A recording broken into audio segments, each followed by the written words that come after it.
Today we will have obstetric lecture, and today we are going to see about post-term pregnancy or post-maturity. In previous lecture, previous obstetric lecture, we had seen about preterm pregnancy or preterm labor and PROM, that is premature rupture of membrane. Preterm was the term which was dealing with the pregnancy or labor which is seen before term, that is before completion of 36 weeks of pregnancy. That labor was seen, and that was called as preterm labor. And whenever there is a rupture of membrane which is also early, that is before 9 months, that we called as premature rupture of membrane. Now in this lecture we are going to see about post maturity or post term pregnancy. So again, a simple thing to understand: post term, that means beyond the term, beyond the expected period, that we called as post term pregnancy. Now we calculate the pregnancy duration, or we calculate the date of birth or date of delivery of patient by checking or by taking history of LMP, that we called as last menstrual period. From that we calculate the expected date of delivery. Formula I guess I had given you, that is minusing 3 from months and adding 7 in her date. That is for example, if patient's LMP is 27/2020, that means 20 July 2020. So what will be her expected date of delivery, EDD? That will be adding 7 in her date. That means 20 plus 7, 27 July, that means 7. So we have to deduct 3 from 7, so that will be 4. So 27/4/21, that will be her expected date of delivery. That means till that date her 9 months will be completed and delivery should be taken on that date, more or less related to 27, that is 25, 26, 27, 28, that week is expected for her normal delivery. So that is EDD, expected date of delivery. So in case if pregnancy continues beyond this expected date of delivery, that we call as post-term pregnancy. So definition of this post-term pregnancy, that is the pregnancy which is beyond the expected date of delivery, that is called as post-term pregnancy or post-maturity. That is pregnancy continues beyond the date of expected date of delivery, that is more than 36 weeks. So that is post-term or post-maturity. Usually this is seen in females, commonly it is seen in females which have age factor. So we will see details of causes of post-maturity. In that, first one is age factor. Age more than 30-35 is commonly associated with this post-maturity.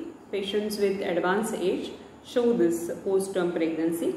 Next is sometimes it is due to miscalculation of patient. If patient is primipara and patient does not have clear-cut idea of last menstrual period, then there may be a miscalculation of expected date of delivery. So that can be the mistake or miscalculation from that patient. Next is patient with prolonged previous history, that means previous history of prolonged pregnancy or post-term pregnancy, early pregnancy. She may have this post-term pregnancy, so it can be repeated in her recent pregnancy also. So history of this pregnancy, post-term pregnancy before. Then the patient with family history of this post-term pregnancy. Then patient with, as we had seen, age, advanced age, so elderly multipara, elderly advanced age patient, usually after 30 to 35 age, that patients may have tendency of post-term pregnancy. Some patients with psychological factors, patients with constant stress, anxiety, all those things also can lead to post-term pregnancy. Some patients with prolonged illness, genital tract infections, these things also can lead to post-term pregnancy. Now other things are usually it is because of some fetal problems like congenital diseases in fetus that can also lead to this post-term pregnancy, and many a time it is because of unknown reason, because we cannot label the patient who can have preterm labor, who can have post-term labor. So again unknown factors are there. But important causes for this post-term pregnancy are mainly age factor, advanced age, patient with psychological reasons, that is the second thing. Then patient with major illnesses, genital illnesses and congenital diseases, and maybe due to prolonged illness. So those patients can have this post-term pregnancy, and fetal diseases also. So these are some factors which can lead to post-term pregnancy. Family history, previous post-term pregnancy, these are things which are associated with post-term, but mainly it is because of age and previous history or family history. Other things are can be seen in some patients. So these were the causes. Next is clinical features or diagnostic factors. Mainly it is the condition where patient does not have any problem, patient does not have pain, discharges or nothing else is there. So usually patients are symptom free, that is why they can continue the pregnancy. If patient have any complaint like pain in abdomen with discharges, bleeding, anything which is abnormal, then patient will come and we can do our active treatment. But in this case patient does not have any single complaint. So usually there are no complaints from patient, but patient give the variability about the date. Patient give the date whatever her LMP and miscalculation if there that can be ruled out. So it is mainly related with her menstrual history. So a patient will have definitely she will not have any major complaints, but she will give the date about the expected date of delivery, continuation of pregnancy above the expected date of delivery, beyond the expected date of delivery. So that will be her main complaint. No labor pains even after expected date of delivery, that will be the keynote or key complaint of patient. There is no pain, there is no discharge, nothing is there even after expected date of delivery. So that will be her complaint. Next we can have the other complaints, associated complaints. Maybe sometimes patient have excessive nausea, sleep, body ache, malaise. These are the symptoms which are very variable in nature, and it is not confirmed that every post-term pregnancy patient will have these types of symptoms.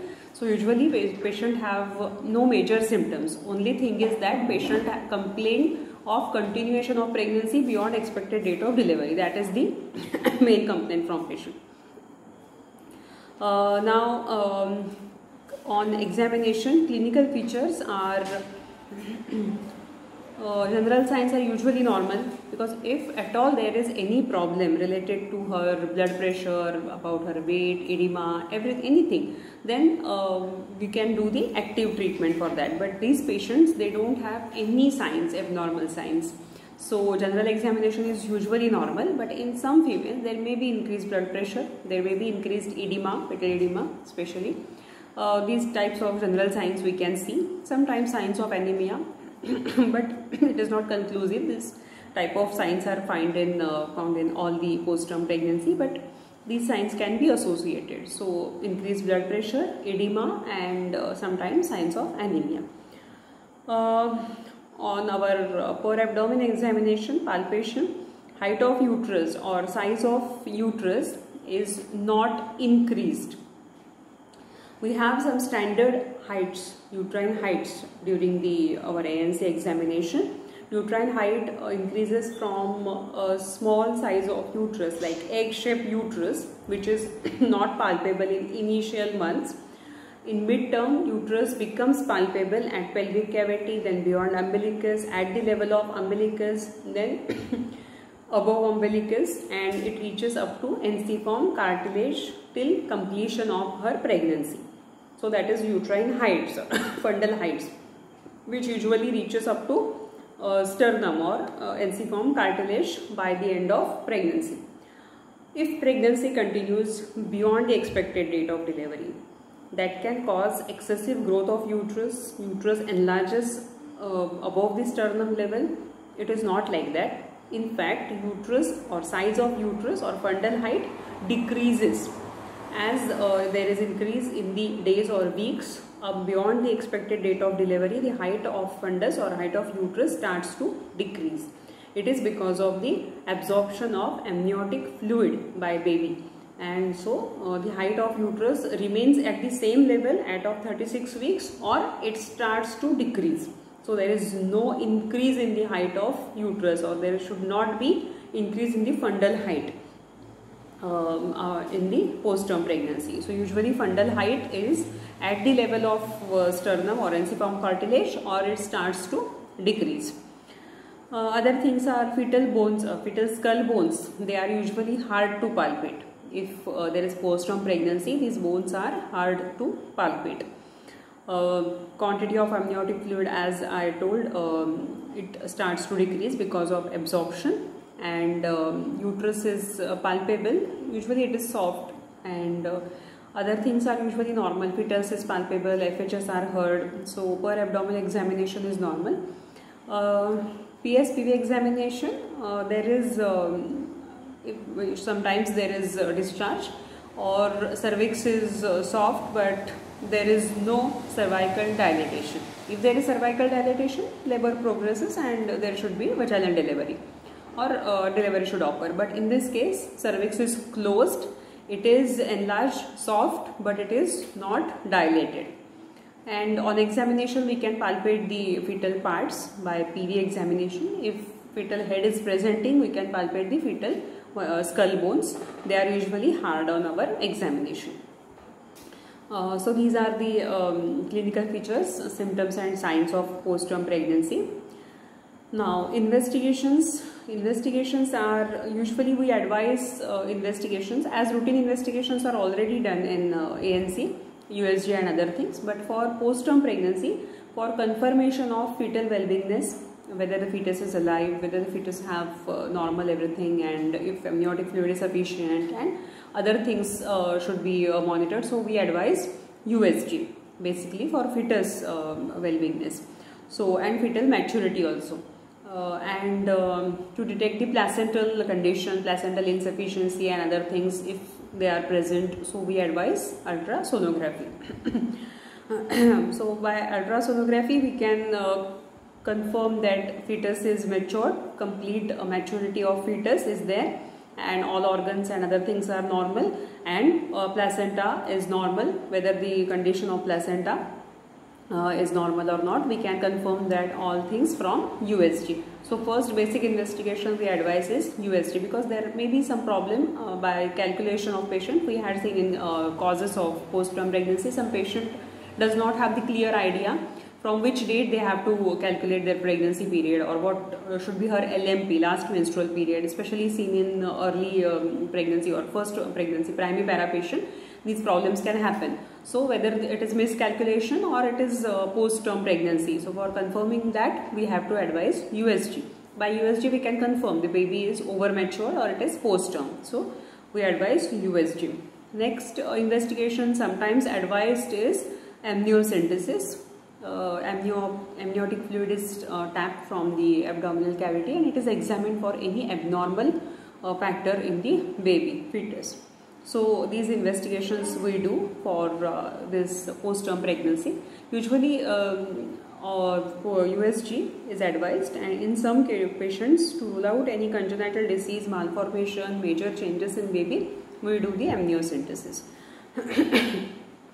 So these are basic investigations and important investigations for post-term pregnancy.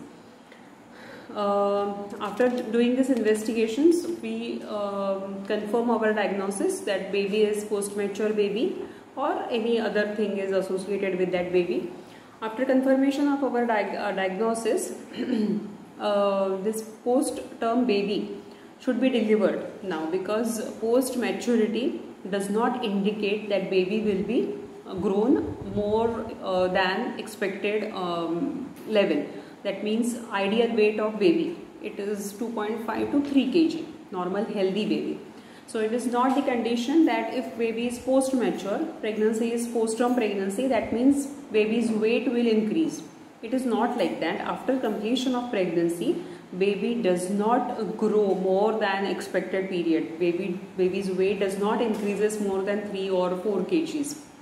Organ development is usually completed till 36 weeks and baby remains as it is even after post-dated pregnancy. Baby does not show any change after that. Any change means progressive change after completion of that expected date. But in fact, baby shows some bad effects or some negative changes because of the post-maturity. So now some features about this post-term baby or post-mature baby. So general appearance of baby is usually baby looks thin. It becomes thin. Baby starts to lose its weight. So baby becomes thin. Baby looks like old. Baby's skin is wrinkled and there is absence of vernix. Vernix is the protective layer which is seen on the newborn baby. So baby lost this vernix caseosa. This is the protective layer actually, mucosal layer seen on newborn baby. But baby starts to lose this layer. Cord and body and cord usually stained greenish yellow color. So these are the abnormal changes. Now skull bones becomes hard. We had seen in PV examination also, in poor abdomen examination also, baby's bones, skull bones are becoming hard. Baby's nails protrudes, nail growth is increased and so there is protrusion of the nails and that can be injurious to maternal uterus, that can rupture the uterus at various points. So excessive nail growth of baby. And other things are some baby may show asphyxia, some baby may have excessive absorption of amniotic fluid. So infective changes can be seen in this post-term babies. So these are important things which are seen in post-term baby. Post-term pregnancy does not show any positive things but it is negative related to that baby. Amniotic fluid, sometimes it becomes meconium stain because baby starts to pass stool in that fluid. So that fluid becomes infected. Meconium is the early stool of baby. So in this post-term pregnancy, meconium passage is very common. So amniotic fluid shows this meconium. In some condition, placenta also shows calcification. That means there is calcification or calcium deposition on placenta. So wherever there is calcification, placenta becomes hard and there is calcium deposition on the blood vessels. So there may be obstruction in the placental vessels. So if there is obstruction in vessels, normal oxygen supply and blood supply of baby will not be there. So again it is the condition which can be dangerous for baby. Also in some conditions, this umbilical cord, we had seen about the umbilical cord, anatomy of umbilical cord. There are multiple blood vessels in the cord and there is Wharton's jelly which keeps the blood vessels in normal condition. It is like a lubricant. So in postpartum pregnancy, this Wharton's jelly becomes less in quantity and it dries usually, and so there is friction of blood vessels in the umbilical cord, and because of friction there may be rupture of blood vessels, and if blood vessels in the umbilical cord are ruptured, then baby will not have proper oxygen and blood supply. So again there may be chances of fetal death. So these are the things which are negatively affecting the baby. So postpartum pregnancy should be terminated in time. Terminated in the sense we should conduct the induce the labor and we should do the normal delivery in period, in her expected date. So these are the things which are seen in postpartum pregnancy.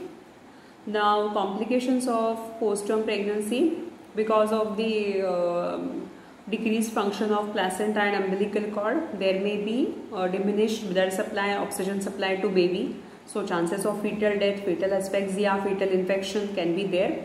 Chances of meconium passage in amniotic fluid, and because of meconium passage fetal infections can be seen. So fetal hypoxia, fetal distress, fetal infections, these are the common things which are related with baby. Maternal effects, usually baby's overgrown nails can cause uterine injuries. Other things, because of meconium passage there may be infection to baby, and ultimately there may be infection to mother also. So that can be the change. During labor, during delivery, these postpartum babies usually show dysfunction in the in between the labor, there is uterine dysfunction. Patient's uterus becomes very hypotonic, or patient does not show proper contractions, relaxation. So there is dysfunction of uterus during labor, commonly seen in this post-term pregnancy. Because of the post-term pregnancy, patient is usually have some general illness like anemia. Patient may have psychological upset also, because there is no spontaneous labor even after her expected date. So these changes can be seen in female. So these are the things which are, but mainly post-term pregnancy or post-maturity complicates with fetus. So mainly fetus have fetal hypoxia, fetal distress, meconium passage. Because of meconium, baby have infection, placental insufficiency, cord compression, and because of this cord compression and placental insufficiency, again diminished blood supply to baby and ultimately fetal death. Oligohydramniosis, that is absorption of fluid, and amniotic fluid becomes less in post-term pregnancy. So that can be the complications of post-term pregnancy or post-maturity, especially related with baby. To avoid these complications, to avoid the complications for baby as well as to mother, we have to be very careful during our ANC examination. We are repeatedly seeing this factor that ANC examination is very important for all the pregnant patients, because in ANC examination, by doing routine examination of patient, we can identify the patient, we can group the patient. Patients which are having some bad history, previous history, obstetric history in her previous pregnancy, patient with any major history, family history of any abnormal thing related to pregnancy, delivery, patient with some negative changes during recent pregnancy or during present pregnancy. So we can group the patients accordingly. We can group the high risk patients, we can group the normal patients, we can group the patients, so that active management can be done in time, so that maternal as well as fetal death can be avoided. Because post-term pregnancy even affects the mother, rather it is more complicated for fetus, but sometimes it is also can cause major defects in baby, and it is also dangerous for mother also to continue the pregnancy beyond the date. So to avoid all these things, we should do proper clinical assessment of patient. Patient who are under regular ANC checkups, usually they don't have these types of complications, but patient who is not proper in ANC examination, ANC checkups, because of many psychological factors, many socio-economic factors, many other factors are there, by which patients are not usually available for all these types of examination. Poverty is the main factor. Because of this, patient usually does not have proper and routine ANC examination. But we should counsel the patient to have all the routine checkups and routine things, ANC things during pregnancy, so that we can avoid the complications. Now in post-term pregnancy, treatment is as expected. This is post-term pregnancy. That means pregnancy or the condition which is not delivered in time. So naturally we have to do induction of labor. That means we have to give some injections to induce the labor, to start the labor. So we actually give the injection Pitocin in IV fluid. IV fluid is started to maintain her general condition, and then these types of injections are given to reduce the labor pains, and by giving injections labor pains are induced. First of all, before doing the induction of labor, we have to evaluate, or we have to group the patient, whether this patient is fit for vaginal delivery or for cesarean. If patient with previous cesarean, if patient with large baby, if patient with any other bad obstetric history, then those patients are referred for cesarean. Elective cesarean is done. Patients with no bad obstetric history, patient with no previous cesar, patient with average size of baby, these are factors which can be taken for vaginal delivery. So we should group the patient, we should decide the line of treatment, and safe patients are taken for vaginal delivery, and any risk factors associated with this post-term pregnancy will be referred for cesarean. And now for active management of this vaginal delivery, induction of labor by injection Pitocin, IV fluid is given. After starting of this labor pain, cervical dilatation by injection Epidocin. This is also artificially done. In other ways, in normal delivery, usually uterine contractions are spontaneous. Along with this contraction, cervical dilatation takes place and labor progresses. But in this condition, as there is lack of uterine contraction, there is absence of uterine contraction, no spontaneous labor. So we have to induce the labor pains. After induction of labor pains, we induce the uterine cervical dilatation, and after this cervical dilatation, labor progresses and delivery of baby take place. After that, careful monitoring of baby as well as patient for few days. And the patients who are having some high risk factors, they are referred for cesarean. So this is about post-term pregnancy or post-term labor or post-maturity. So this is the condition which is commonly, it is not so common, but maybe seen in some patient, this post-term pregnancy or post-maturity. So that is